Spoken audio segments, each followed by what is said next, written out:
kami seperti-Mu, Yesus, yaitu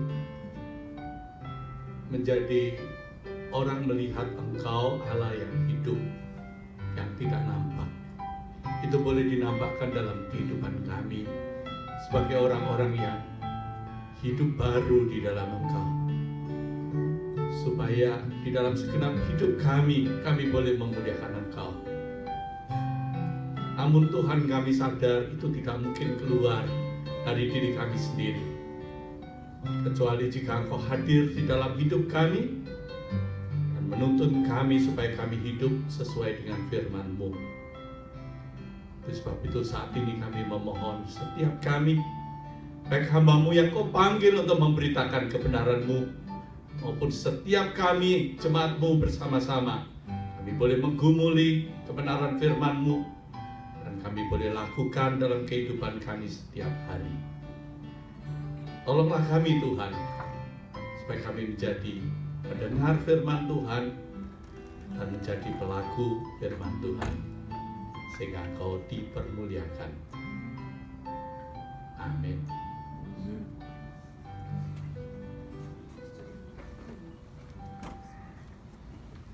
Saudara, minggu yang lalu saya mengajak jemaat yang hadir persis tanggal 1 Januari kita merayakan ibadah yang pertama, yaitu hidup ini merupakan suatu perjuangan, merupakan suatu peperangan, di mana peperangan yang nampak setiap hari.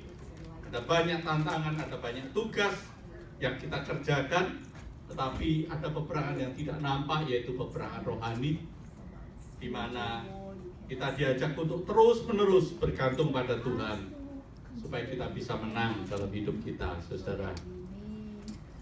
Nah, saudara, kali ini saya ingin mengajak saudara untuk melihat kembali seluruh kehidupan kita. Saya berikan judul Look, ya. Nah, saudara, saya kaget bahwa ada seorang pemuka agama Islam yang terkenal di Indonesia. Dia mengatakan begini, agama itu tujuannya bukan untuk menilai orang lain, tetapi agama itu diperlukan untuk menilai diri sendiri, katanya begitu. Mengapa, saudara? Sebab agama itu, A dan gamma itu artinya tidak terpecah. Jadi agama itu tujuannya mempersatukan.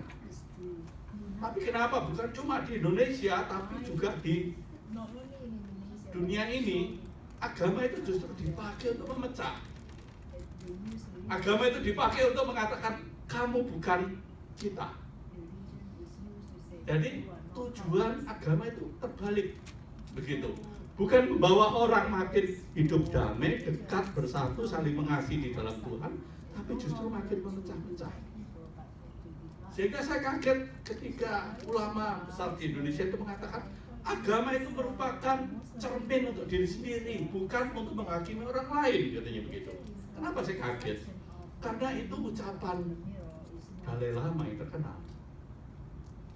Tetapi sebetulnya, saudara, kalau saudara pelajari dalam, sebelum Dalai Lama mengucapkan, 21 abad yang lalu itu sudah diucapkan oleh Rasul Yakobus yang kita baca tadi.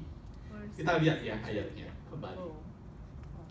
Tetapi hendaklah kamu menjadi pelaku firman, menjadi pelaku firman, ya, dan bukan hanya pendengar.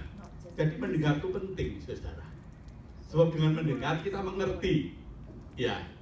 Kalau mendengar saja kita tidak sempat, tidak mungkin kita bisa mengerti. Kalau kita tidak mengerti, tidak mungkin kita bisa menjadi pelaku. Nah, supaya kita menjadi bukan hanya pendengar saja. Dan sebab jika tidak demikian, kamu menipu diri sendiri. Kenapa menipu diri sendiri? Apa gunanya seseorang itu bersusah-susah mendengar kalau dia tidak melakukan, ya kan? Gitu. Sebab jika seseorang hanya mendengar firman saja dan tidak melakukannya, ia adalah seumpama seorang yang sedang mengamati mukanya yang sebenarnya di depan cermin. Baru saja ia memandang dirinya ia sudah pergi atau ia segera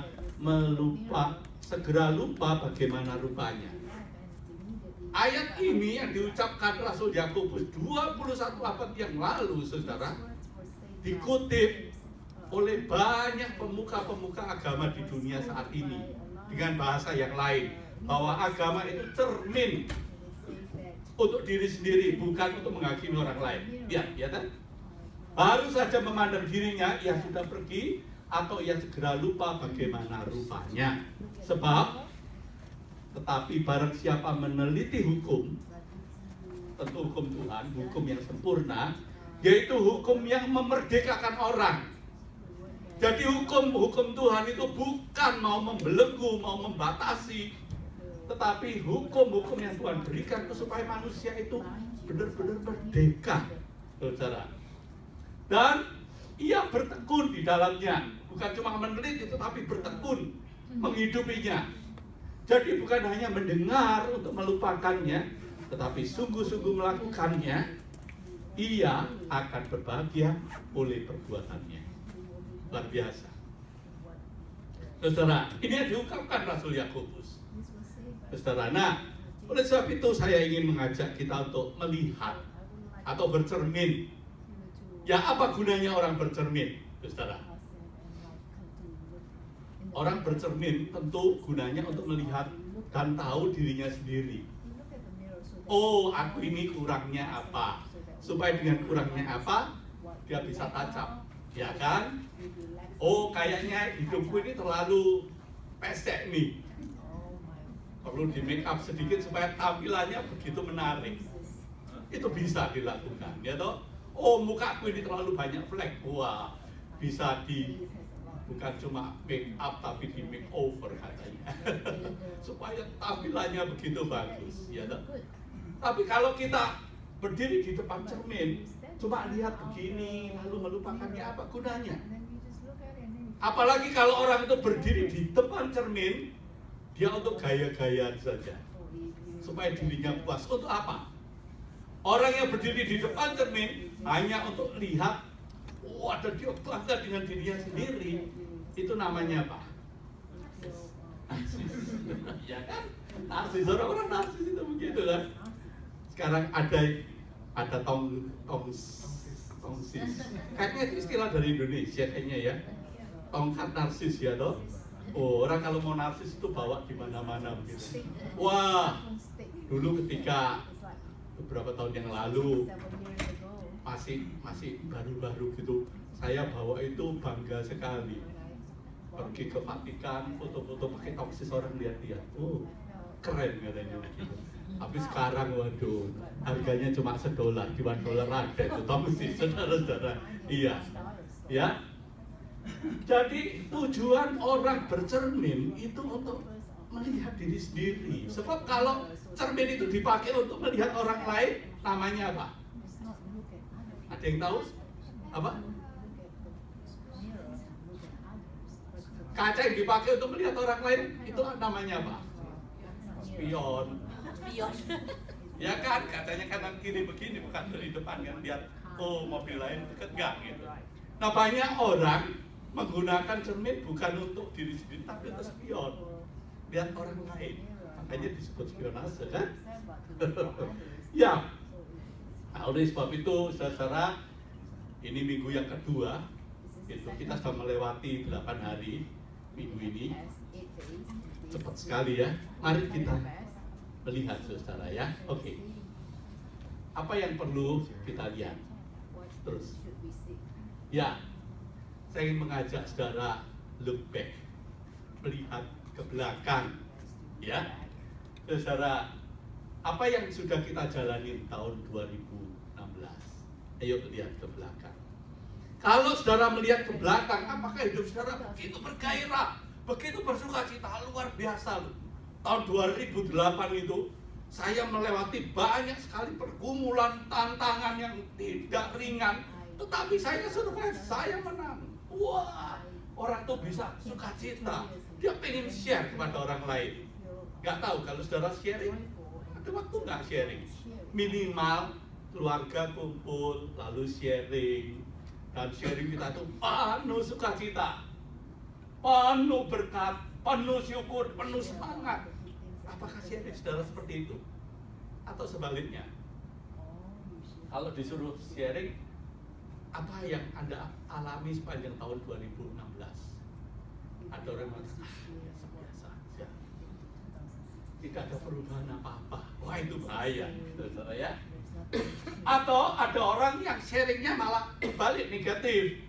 Orang mengatakan hidup itu penuh beban, berat, penuh kekhawatiran, ya toh, muram, sehingga semuanya itu kalau disimpulkan jadi madesu.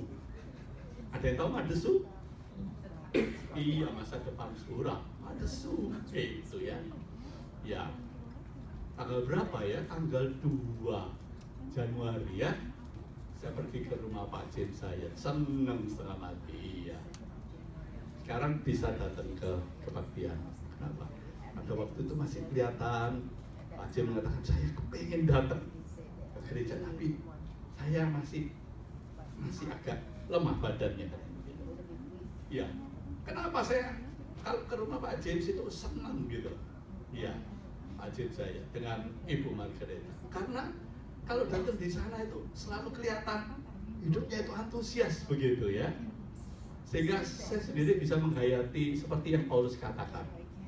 Sekalipun tubuh insan itu makin merosot, tapi tubuh spiritualku itu, tubuh rohaniku itu, wah, diperbarui dari sehari ke sehari, ya.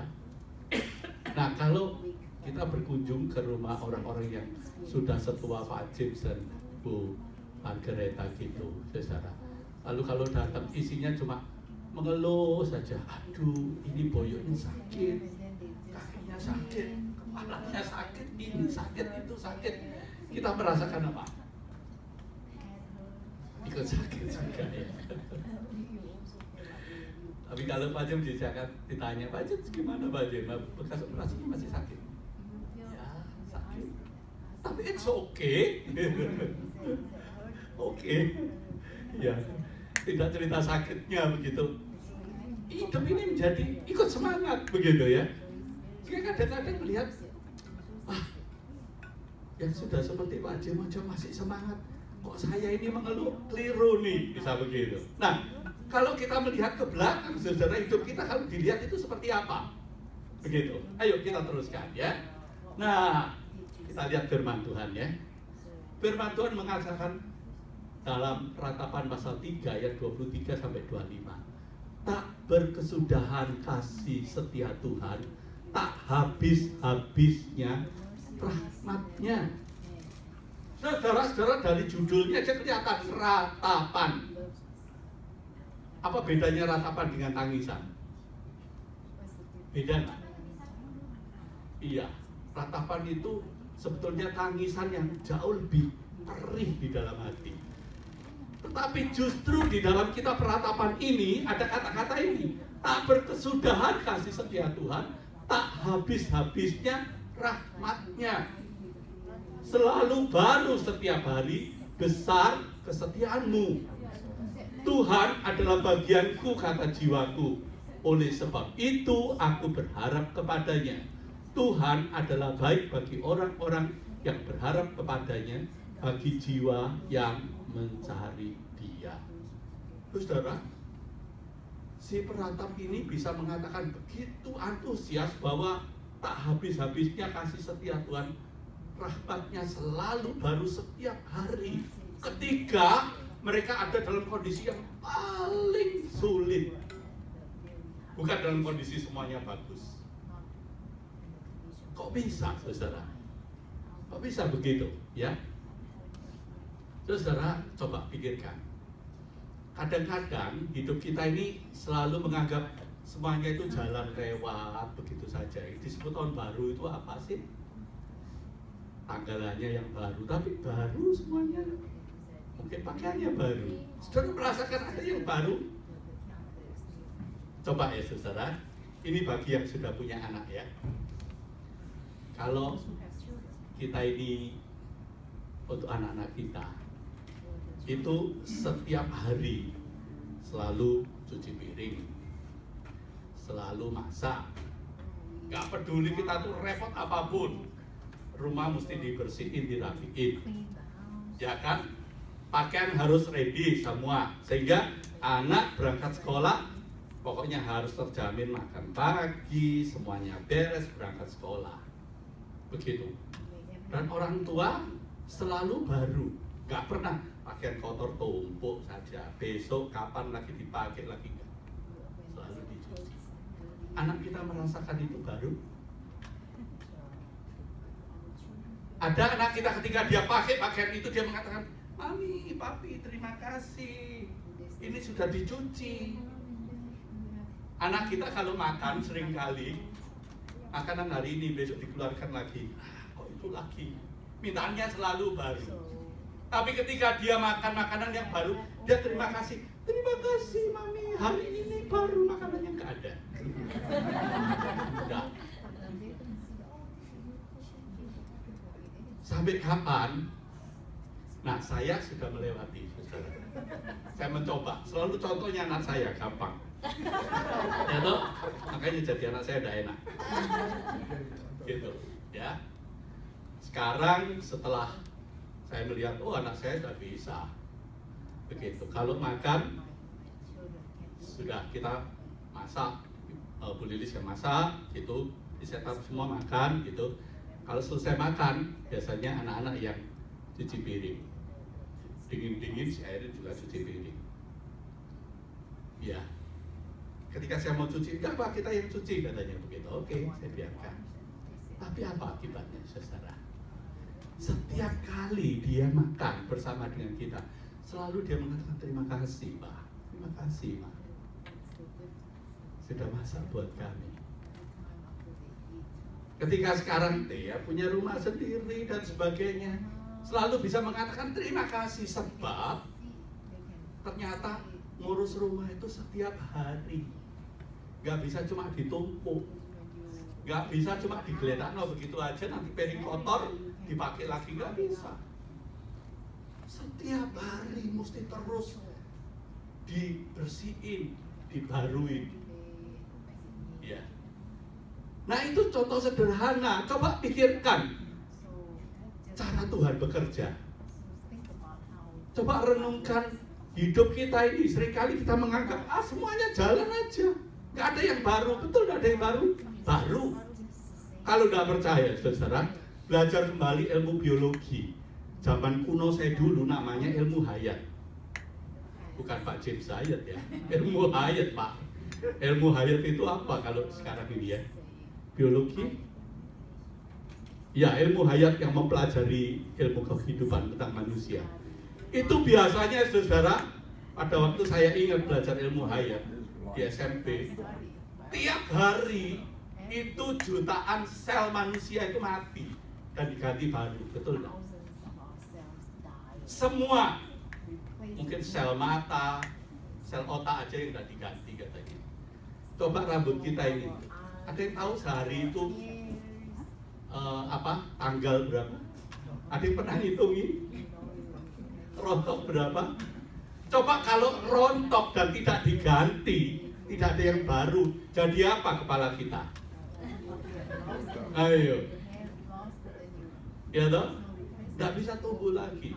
Misalkan kulit kita tiap hari ada berapa juta sel ya, tanggal dan selalu diganti.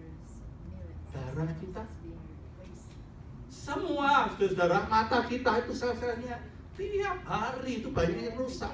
Dan Tuhan selalu ganti yang baru. Jadi kalau Tuhan mengatakan selalu baru setiap pagi, itu maksudnya setiap hari Tuhan terus mengadakan pembaruan. Alam semesta ini, sekarang kita lihat, kita sadar alam semesta ini sedang rontok, sedang musim gugur. Semua cuma tinggal carang-carang. Tetapi saudara sudah amati bahwa sebulan yang lalu dengan carang-carang bulan ini itu beda. Sekarang di ujung carang-carang itu sudah mulai ada pucuknya itu mulai besar, agak besar-besar. Nanti sebulan lagi lebih besar lagi. Sebulan lagi akan mekar. Setiap hari Tuhan tumbuhkan itu. Sekalipun kita tidak lihat, tapi itu terus terjadi. Dilihat, tidak dilihat, disyukuri, tidak disyukuri, Tuhan selalu membuat baru setiap hari. Saudara, kalau Tuhan tidak memperbarui dunia di mana kita tinggal, air, udara, dan sebagainya, kita semuanya mampus. Sehingga ketika si penulis kita perhatikan ini murung hidupnya, karena dia melihat hidupnya kok seperti ini. Maka ketika dia melihat ke belakang lagi, iya ya, kalau kita itu melewati situasi sulit demi sulit demi sulit, dan kita tetap kuat bertahan dan kita bisa survive sampai hari ini, apakah kita menyadari bahwa ada kekuatan baru yang Tuhan tambahkan, atau kita tidak sadar? Nah, tujuannya kita melihat ke belakang adalah seperti ini, Tuhan, saudara-saudara. Nah, mengapa orang ini, si nabi ini bisa melihat, saudara, bahwa ada kekuatan, ada kasih setia Tuhan yang selalu baru setiap hari. Mengapa? Karena ini, saudara, dikatakan sebab orang itu tidak menyadari bahwa setiap hari Tuhan ciptakan buat kita. Tuhan selalu ciptakan yang baru. Hari ini berbeda dengan kemarin. Kita selalu melewati semuanya itu rutin saja. Sehingga kita menganggap hidup ini penuh banyak persoalan, beban, masa lalu. Nah, orang bisa mensyukuri masa lalunya kalau menoleh ke belakang, saudara.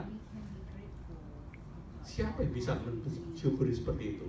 Yaitu orang yang mencari Dia, firman Tuhan mengatakan.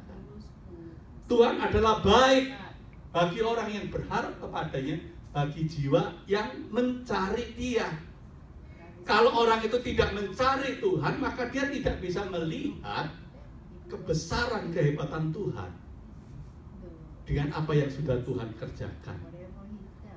Orang akan bisa bersyukur hidupnya bila dia senantiasa bersyukur, berharap hanya kepada Tuhan dan menjadikan Tuhan itu bagian hidupku. Saudara, Tuhan bukan di luar, tapi Tuhan itu bagian hidupku. Sebab Dia adalah Tuhan yang peduli. Kita teruskan ya. Ya, yang kedua, saya ingin mengajak saudara untuk melihat ke depan. Ya, orang yang bisa mensyukuri masa lalunya, ia akan bisa melihat masa depannya dengan penuh antusias. Orang yang tidak bisa mensyukuri masa lalunya, maka dia melihat hidup masa depannya itu sangat pesimistik. Karena yang dilihat cuma kesulitannya yang berlanjut. Dia melihat hidup ke masa depan itu persoalan, sebab persoalan masa lalu tetap akan dihadapi di masa depan.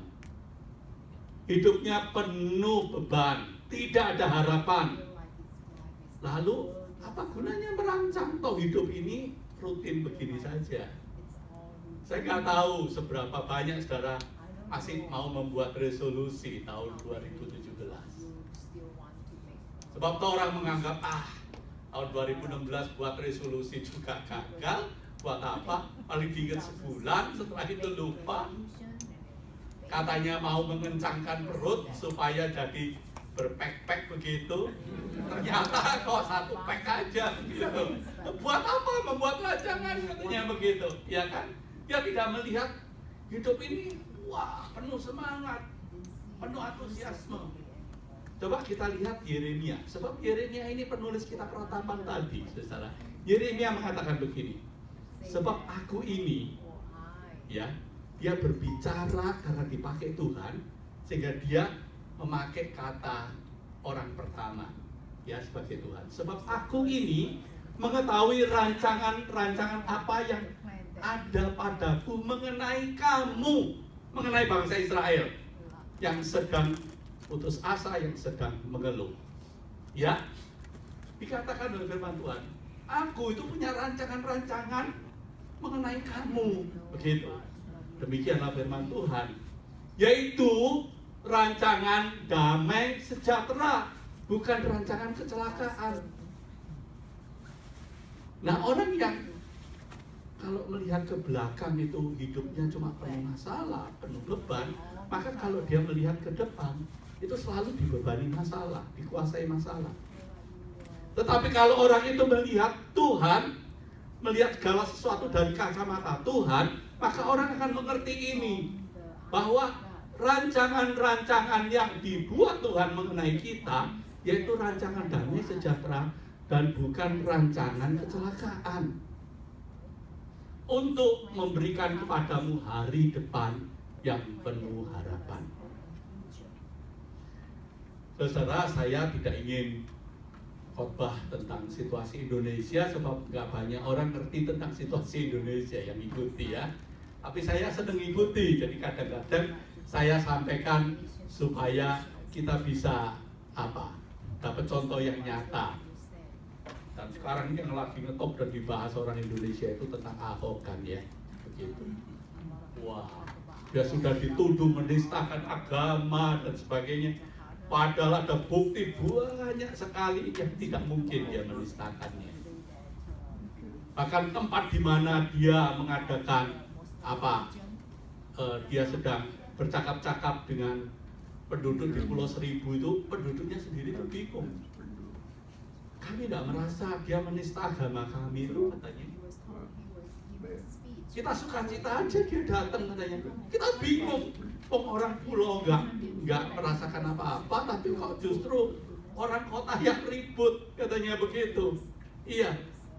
Dan semua orang memprediksi ini bakal masuk penjara nih orang. Sebab di Indonesia orang yang sudah dituduh menistakan agama itu biasanya tidak pernah lolos, pasti masuk penjara. Dan kita nggak tahu dia lolos atau masuk penjara, kita nggak tahu. Tetapi Ahoknya sendiri mengatakan, kalau masuk penjara, aku siap jalani. Aku tidak malu, katanya begitu. Kenapa? Sebab aku di penjara bukan karena aku berbuat kriminal, bukan karena aku ini korupsi, tapi aku itu difitnah. Bahkan dia mengatakan, nanti kalau keluar penjara, aku akan jadi mungkin seperti Mandela. Saudara bisa melihat optimisme. Dia tidak takut. Kenapa? Begitu. Sebab Tuhan itu sanggup membalikkan segala sesuatu yang dirancang manusia jahat. Itu Tuhan bisa mereka-rekakan kebaikan bagi orang yang mengasihi Dia. Sehingga ini yang dikatakan oleh Yeremia. Rancanganku tentang kamu itu rancangan damai sejahtera. Rancangan masa depan yang penuh damai sejahtera, bukan kecelakaan. Bahkan sekarang ini banyak orang sudah melihat, wah ini aneh, katanya begitu. Dia tidak mengerti bagaimana cara kerja Tuhan. Ini aneh, katanya begitu. Dia yang dimusuhin banyak orang, sampai ada sayembara siapa yang bisa memenggal kepalanya Ahok itu 1 miliar harga kepalanya. Dan di mana-mana kalau demonstrasi itu selalu penjarakan dia, bunuh dia dan sebagainya. Tapi sekarang ini banyak orang terkejut. Kenapa? Sebab itu merupakan kampanye yang paling efektif, yang diliput oleh semua TV di Indonesia tanpa dia bayar. Sekarang ini orang mulai berbalik dan kagum. Waduh, orang ini memang orang hebat. Tuhan itu sanggup membalikkan situasi yang buruk itu bisa menjadi kebaikan. Itu tidak masuk di nalar manusia itu. Tidak masuk. Nah demikian juga saudara, orang yang melihat masa lalunya yang penuh dengan tantangan yang berat, dan kalau dia terus berjuang bersama dengan Tuhan, maka itu menjadi bekal untuk menghadapi masa depan. Sehingga dia melihat masa depannya itu penuh antusias, penuh sukacita. Sebab dia tahu bahwa di tangan Tuhan sesuatu yang buruk itu bisa diubah menjadi kebaikan. Sehingga benar apa yang dikatakan oleh Nabi Yeremia. Bahkan saudara, saya baru membaca satu komentar tentang negara Israel, saudara, yang begitu dimusuhi oleh negara-negara Arab. Ditunjukkan petanya, itu hampir sepertiga atau setengah dari Afrika dan Asia ini dikuasai bangsa Arab. Lalu cuma sebagian kecil saja itu dikuasai oleh orang Israel. Tapi orang-orang Arab berteriak, Israel itu mencaplok daerah kita, mengambil daerah kita. Ditunjukkan petanya, betul? Gitu. Orang Arab itu menguasai begitu luas dunia ini. Israel itu cuma satu titik kecil. Kalau dikatakan tidak adil, orang ditunjukkan petanya aja orang bisa geleng-geleng. Iya ya, gimana ndak adilnya?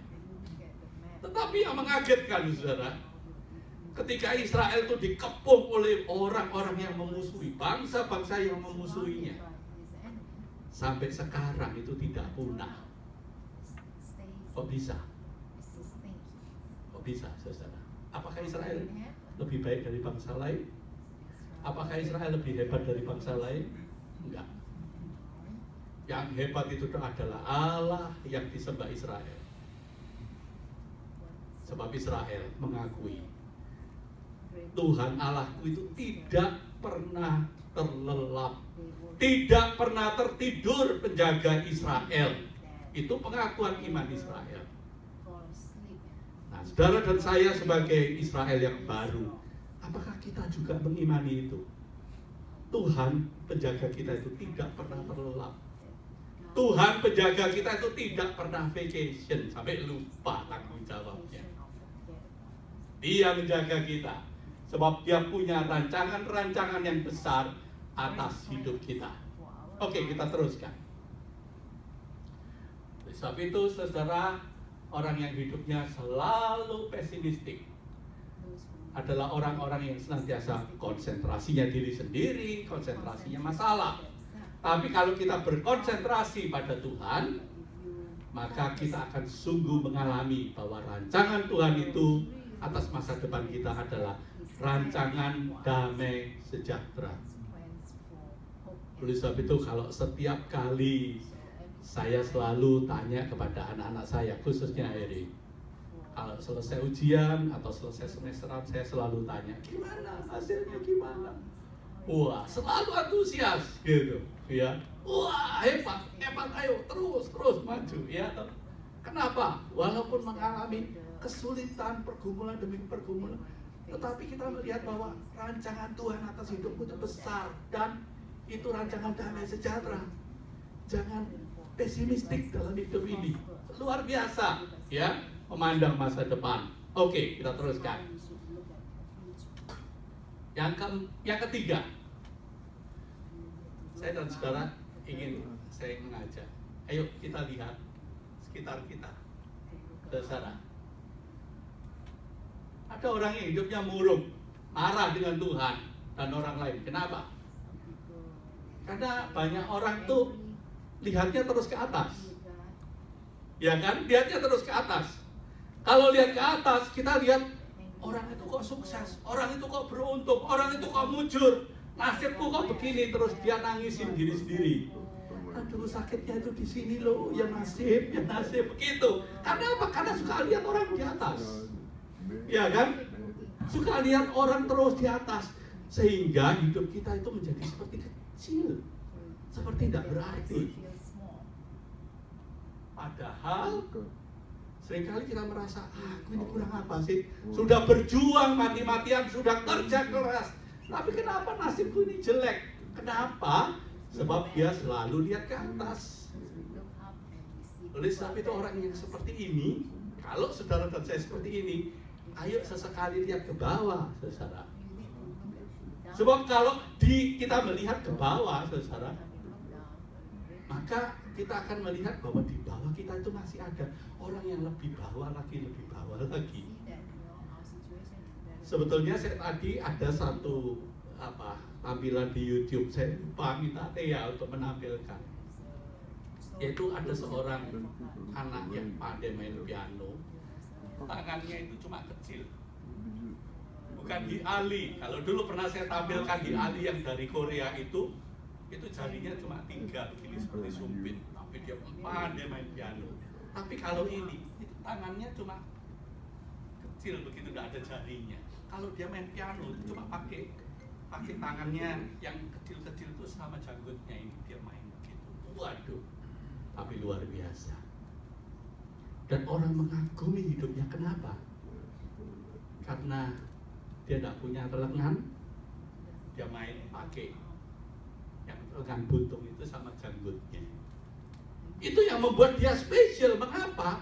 Sebab dia menyadari bahwa rancangan-rancangan Tuhan itu rancangan masa depan yang luar biasa buat hidupnya. Jadi kalau kita melihat ke sekitar kita, saudara, dan kita mau melihat, di bawah kita itu masih ada orang yang jauh lebih sulit lagi, maka hati kita itu bisa terangkat. Ya.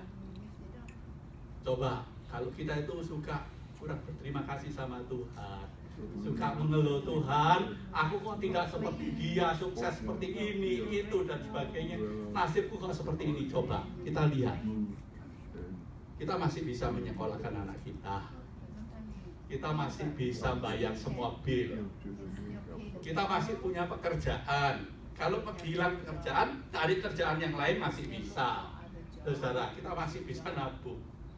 Itu harusnya mengucap syukur dalam hidup kita, bahwa kita ini orang yang sangat beruntung, begitu.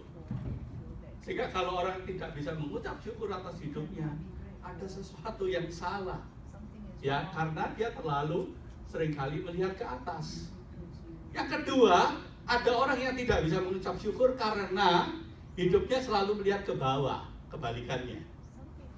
Ya toh? Orang yang hidupnya selalu melihat ke bawah itu kalau jalan gimana? Ada yang tahu? Gimana? Kejeduk? Enggak. Iya, bisa kejeduk. Tapi orang yang hidupnya itu selalu melihat ke bawah itu kalau jalan gimana? Wajahnya kemana? Enggak, ada begini. Enggak percaya. Karena dia merasa dirinya hebat. Dia suka meremehkan orang lain, merendahkan orang lain. Jadi kalau jalan itu menengadah ke atas. Dia merasa dirinya hebat karena dia melihat orang lain di bawah, merendahkan orang lain. Begitu. Tapi begitu dia lihat di atas dia ada orang lain yang lebih hebat, dia marah. Dia jengkel. Begitu. Dia tidak terima, sebab kok ada orang yang lebih dari aku. Jadi dia merasa dirinya hebat kalau dia bisa merendahkan orang lain. Nah, orang yang demikian itu, kalau diajak untuk melihat sekitarnya, maka lihatlah bahwa di atas langit itu masih ada langit. Kalau aku merasa diriku hebat, di atasku ini masih ada orang hebat lagi, masih ada orang yang lebih hebat lagi di atas itu. Iya. Sehingga ini tujuannya, saudara. Kalau kita itu diajak untuk melihat sekitar kita, jangan jadi orang yang suka menganggap diri kita itu kecil sampai gak bisa mengucap syukur, atau jangan sampai merendahkan orang lain karena merasa diri hebat. Ya, oke, teruskan. Nah, Amsal ini sangat indah, saudara. Dia ditulis oleh seorang yang namanya Agur. Ya, Amsal 30 ayat 8 dan 9 mengatakan begini, 2 hal aku mohon kepadamu, jangan itu kau tolak sebelum aku mati, yakni jauhkanlah daripadaku kecurangan dan kebohongan, jangan berikan kepadaku kemiskinan atau kekayaan, biarkanlah aku menikmati makanan yang menjadi bagianku. Mengapa kok dia tidak mau diberikan kemiskinan atau kekayaan, supaya kalau aku kenyang, aku tidak menyangkalmu dan berkata, siapa Tuhan itu? Karena hidup ini bergantung pada kekuatanku sendiri, bergantung pada usahaku sendiri, ya kan? Tuhan itu tidak ada. Atau kalau aku miskin, aku mencuri dan aku mencemarkan namamu. Si Agur ini menyadari kalau bisa hidup manusia itu jangan sampai kaya sampai lupa Tuhan dan menuhankan kekayaannya, tidak bisa menghargai orang lain, atau sampai miskin sampai mencuri dan mencemarkan nama Tuhan. Nah itu sebetulnya kalau saya rumuskan seperti yang tadi itu. Hidup ini kalau bisa jangan cuma melihat ke atas saja, sesekali lihat ke bawah. Jangan lihat ke bawah saja, sesekali lihat ke atas. Begitu, sehingga hidup ini bisa mengucap syukur. Nah, hidup manusia yang bisa mengucap syukur itu selalu ada di dalam ketegangan. Yang disebut dengan hidup itu cukup. Saudara yang mengejar hidup cukup, pasti hidup saudara ada dalam ketegangan. Ayo, gak percaya? Gak percaya. Hidup saudara yang selalu rindu untuk hidup itu cukup lah, gak perlu kaya, gak perlu miskin. Itu selalu ada dalam ketegangan. Aneh. Kalau gak percaya, ya toh? Sekarang ya, Martin, kalau saya tanya, Martin, kamu kaya apa miskin? Nggak tahu. Oke, ya toh? Kalau saya katakan, Martin, kamu tuh miskin.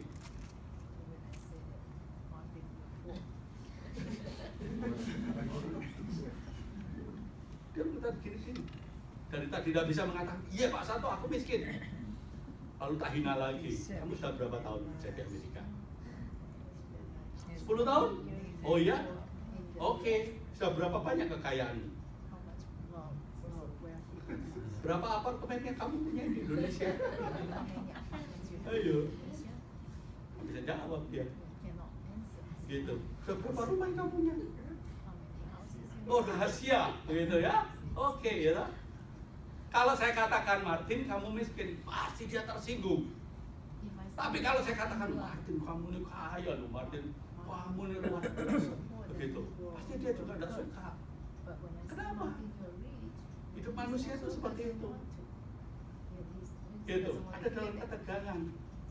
Begitu. Kalau dia itu dikatakan dan dihina miskin, dia tidak mau.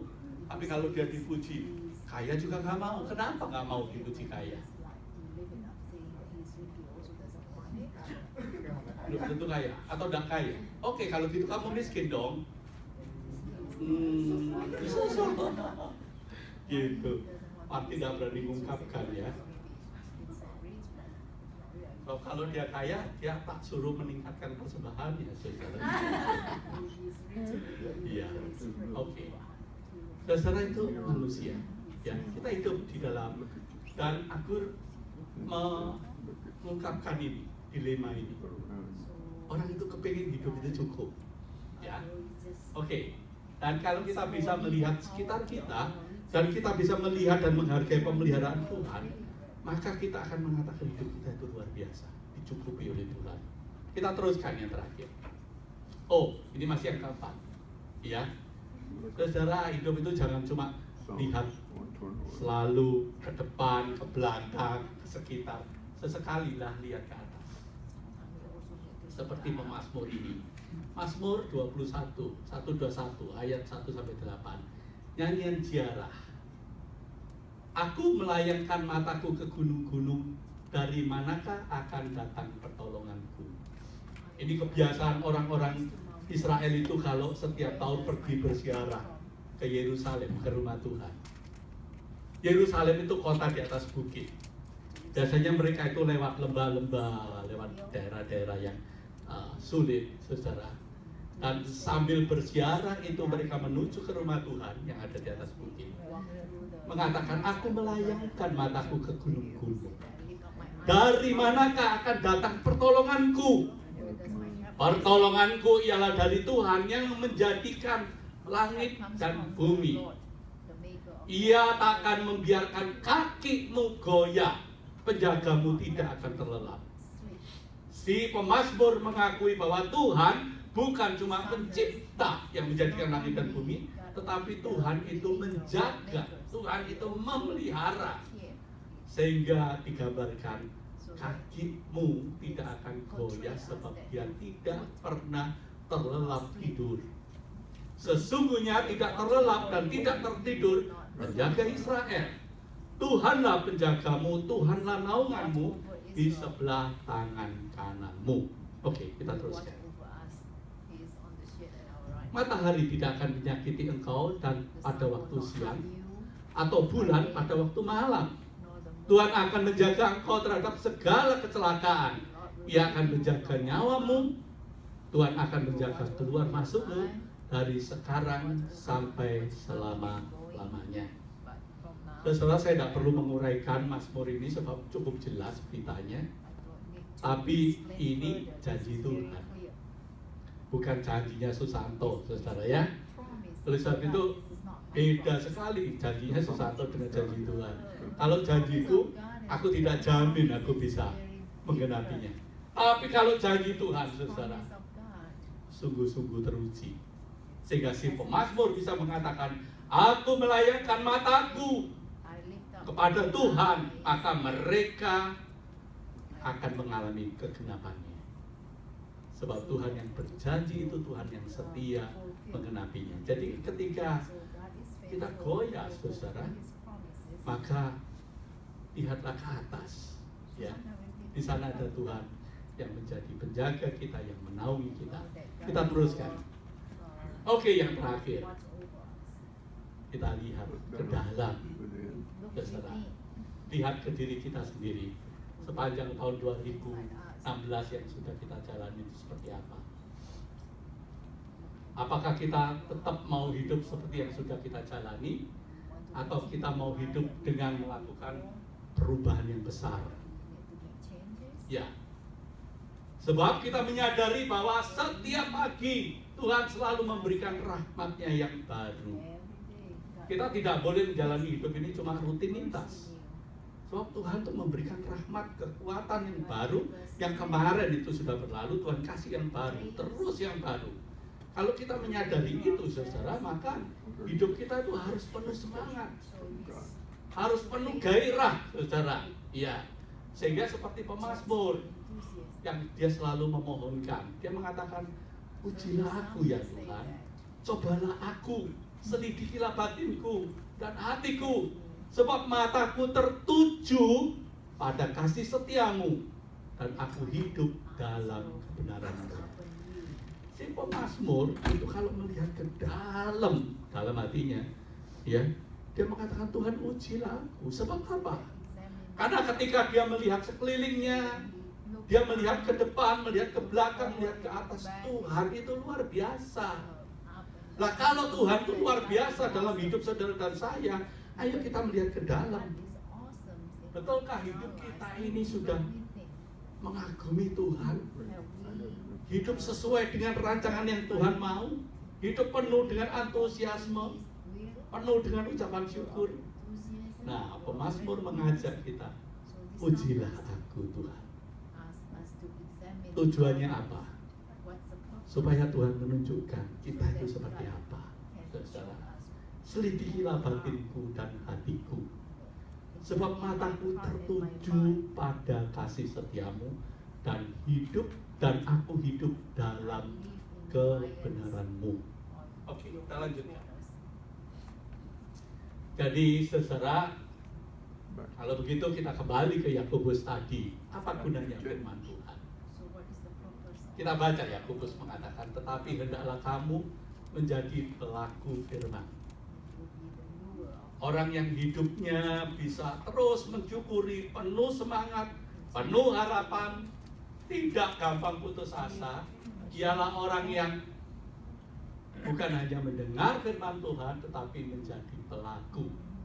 Hendaklah kamu menjadi pelaku firman dan bukan hanya pendengar saja. Sebab jika tidak demikian, kamu menipu diri sendiri. Sebab jika seorang hanya mendengar firman saja dan tidak melakukannya, ia adalah seumpama seorang yang sedang mengamati mukanya yang sebenarnya di depan cermin. Baru saja ia memandang dirinya, ia sudah pergi dan ia segera lupa bagaimana rupanya. Firman Tuhan yang kita pelajari itu cermin. Tujuannya untuk diri sendiri. So kalau firman Tuhan yang cermin itu bukan untuk cermin diri sendiri, maka dia jadi spion. Dia pakai untuk menghakimi orang lain. Dia pakai untuk menilai orang lain. Dan itu kebanyakan orang-orang yang seperti itu. Dia memakai agama, dia memakai firman Tuhan bukan untuk melihat ke dalam, mengkoreksi diri sendiri, tapi dipakai untuk menghakimi orang lain. Akibatnya seperti itu, rusak saudara. Ya, dia bisa menunjuk kelemahan, kesalahan orang lain, tetapi tidak menyadari bahwa dirinya sendiri itu betapa kotornya. Nah ini yang terjadi seringkali. Apalagi kalau lihat di Indonesia, kita kan dengar geleng-geleng. Mereka mengatakan, ayo kita bela Allah kita. Allah kita tidak boleh dipermalukan, Allah kita tidak boleh dipermainkan. Kadang-kadang saya pikir lucu ya. Kita yang mesti dibela Tuhan, apa Tuhan yang harus bela kita? Yang benar yang mana? Gitu. Kalau orang menyadari kita loh, saudara yang sedang dibela Tuhan. Bukan Tuhan, bukan kita yang membela Tuhan. Kayak kita ini hebat-hebat aja. Nah kalau memakai firman Tuhan itu terbalik, bisa seperti itu. Oleh sebab itu firman Tuhan mengatakan, tetapi barang siapa meneliti hukum yang sempurna, yaitu hukum yang memerdekakan orang, dan ia bertekun di dalamnya, yaitu melakukannya. Jadi bukan hanya mendengar untuk melupakannya, tapi sungguh-sungguh melakukannya, yaitu untuk hidupnya. Ia akan berbahagia oleh perbuatannya. Bukan oleh pengetahuannya, tapi oleh perbuatannya. Sangat indah. Sehingga ketika saya mempersiapkan khotbah ini, saya cuma melihat Tuhan, berbahaya sekali kalau aku cuma bisa berkhotbah. Ini firman ini untuk diriku sendiri. Betapa tidak beruntungnya kalau aku mempersiapkan khotbah untuk dibagikan ke orang lain, tapi bukan untuk diriku sendiri. Sebab orang yang disebut berbahagia adalah orang yang sungguh-sungguh melakukannya. Itu masalahnya, saudara.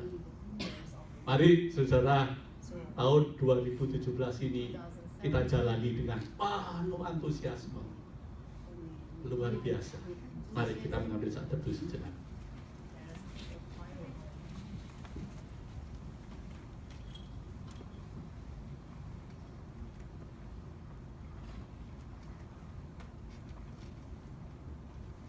Tuhan, kami mau diam di hadapan-Mu. Kami mau mencoba untuk melihat kembali akan hidup yang sudah kami jalani, yang baru kami tinggalkan selama seminggu ini.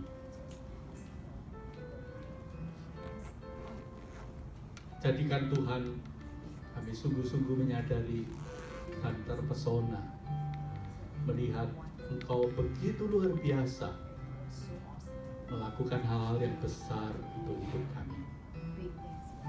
Supaya ketika kami menatap ke depan, kami boleh dengan penuh sukacita, kami boleh dengan penuh keberanian dan percaya, meyakini bahwa masa depan kami itu masa depan yang penuh harapan. Sebab Tuhan merancangkan hal-hal yang luar biasa untuk hidup kita. Tuhan, ketika kami juga melihat sekitar kami, sungguh kami tertantang untuk menjadi berkat bagi orang-orang lain yang ada di sekitar kami, supaya Engkau dipermuliakan. Ketika kami menengadah ke atas, kami melihat Engkau, sungguh kami menyadari bahwa lutut kami tidak kuat untuk menopang tubuh kami. Nah, kami ingin berlutut menyembah Engkau dan mengatakan, sungguh Engkau begitu ajaib buat hidup kami. Dan ketika jiwa kami menunduk, kami melihat akan diri kami sendiri, kami sungguh sadar bahwa hidup kami ini menjadi berarti karena Engkau. Hidup kami ini mempunyai masa depan karena Engkau. Terima kasih Tuhan. Ajarlah kami mempunyai kekuatan yang baru setiap hari untuk melangkah memasuki tahun 2017 ini dengan penuh sukacita. Di dalam nama Yesus Kristus kami berdoa dan kami mengucap syukur. Amin.